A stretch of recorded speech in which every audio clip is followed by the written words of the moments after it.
পৃথিবীতে সবচেয়ে সেরা এলাম মায়ের ডাক। এই রমজানে আর মায়ের এলাম শুনে খাওয়া হবে না সেহরি, খাওয়া হবে না মায়ের হাতের ইফতারি, কারণ আমরা যে এক হতভাগা প্রবাসী। মাগো তোমার মতো হয় না কেউ। পৃথিবীতে সবচেয়ে সেরা এলাম মায়ের ডাক। এই রমজানে আর মায়ের এলাম শুনে খাওয়া হবে না সেহরি, খাওয়া হবে না মায়ের হাতের ইফতারি, কারণ আমরা যে এক হতভাগা প্রবাসী।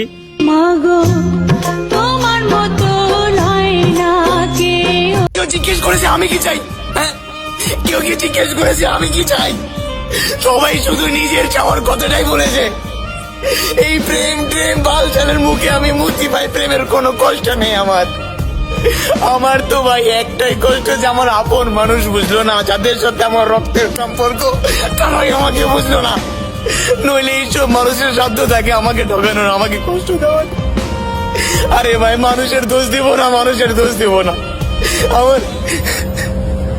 আমার তো ভাগ্যটাই খারাপ।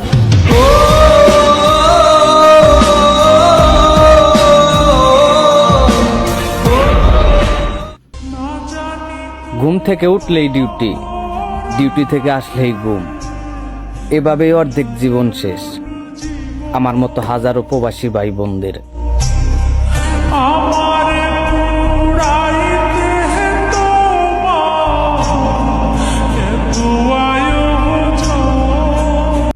রমজান আসতেছে কয়েকদিন পরেই। আল্লাহ যদি পা দেওয়ার সুযোগ দেয়, পা দেওয়া বোঝেন?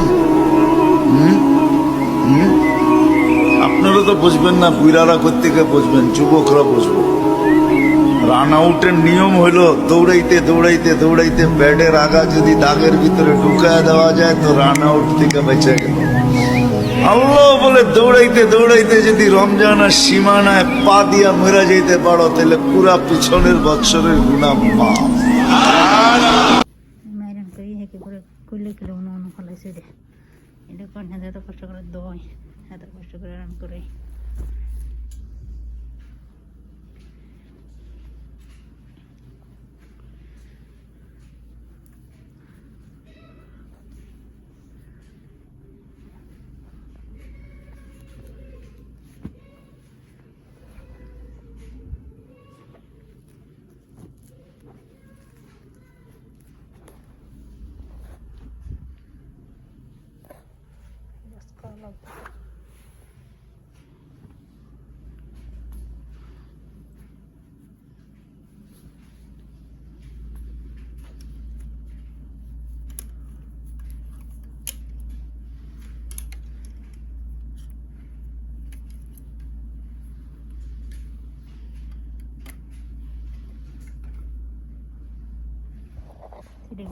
আমাদের সাথে শেয়ার করি।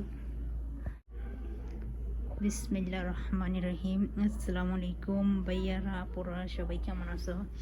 আশা করি সবাই ভালো আছো। তো আলহামদুলিল্লাহ, আল্লাহ তাআলার রহমতে, বাবা মার দোয়াই, তোমাদের দোয়াই আমিও মোটামুটি ভালোই আছি। তো আলহামদুলিল্লাহ, দেখো এগুলো সব ম্যাডামের জামা কাপড়, তো আমি এগুলো সব আয়রন করে জমাইছি এই জায়গায়। তো ম্যাডামে জমালে কি সব একদিন দুই দিন না খেতে সব নষ্ট করে, তার জন্য এই যে কিছু করার নেই। মানুষের বাসায় যেহেতু থাকি, বলার কিছু নেই, কাজ করে নিয়ে লাগবো বাধ্যমূলক। বলতে বিবেক বলতে কিছু নাই, কে বিবেক কী জিনিস এরা বোঝে না। এরা অতিরিক্ত জামা কাপড় নষ্ট করে, মানে কুয়াশার বাইরে।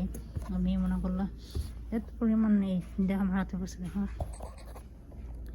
মিশিং আছে, তারপরেও আমার মনে করলো হাত দিয়ে জামা কাপড় ধোয়া লাগে। এই ঠান্ডা পানি, ঠান্ডা বরফ পানি, ঠান্ডা বরফ পানির মধ্যে মনে করলো হাত সকালবেলা ঘুম থেকে উঠা জামা কাপড় ধোয়া, এরপরে আয়রন করা।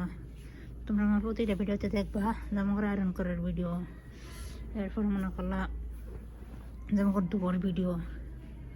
ডেলি আমার জামা কাপড় ধোয়া লাগে। যদি বিশ্বাস না করে তোমাদের দেখায় কত পরিমাণ জামা কাপড় জমসাই দেওয়া, ফালাই রাখছে জামা কাপড়। এটা সব ধোয়া লাগে, এত বড় বড় মোটা মোটা এগুলো ধোয়া যায়। এই দেখো, এই যে একটা, এই একটা, এই একটা এই ঠান্ডার ভিতরে এগুলো সব দেওয়া লাগে বোঝানো বড় অবস্থা নাই।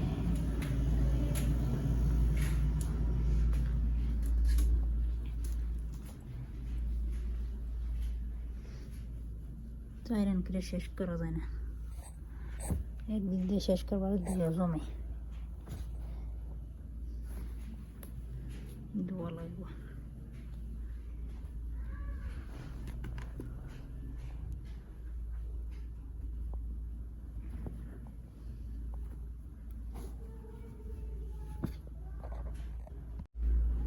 আসসালামু আলাইকুম, সবাই কেমন আছো? আশা করি সবাই ভালো আছো। আলহামদুলিল্লাহ, আল্লাহ তাআলার রহমতে বাবা মার দোয়ায় তোমাদের দোয়ায় ভালো আছি। আসসালামু আলাইকুম সবাইকে।